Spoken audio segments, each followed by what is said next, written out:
തിരുനബി സല്ലല്ലാഹു അലൈഹി വസല്ലം പറഞ്ഞു, പരിശുദ്ധ റമളാനിൽ 4 കാര്യങ്ങൾ നിങ്ങൾ അധികരിപ്പിക്കണം. 2 എണ്ണം നിങ്ങൾ റബ്ബിനെ തൃപ്തിപ്പെടുത്താനുള്ളതാണ്, 2 എണ്ണം നിങ്ങൾക്ക് ഏറ്റവും അനിവാര്യമായതുമാണ്.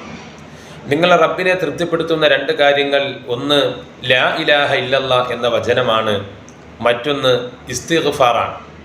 നിങ്ങൾക്ക് ഏറ്റവും അനിവാര്യമായ ആവശ്യമായ 2 കാര്യങ്ങൾ, ഒന്ന് സ്വർഗപ്രവേശനമാണ്, മറ്റൊന്ന് നരകത്തിൽ നിന്നുള്ള മോചനവുമാണ്.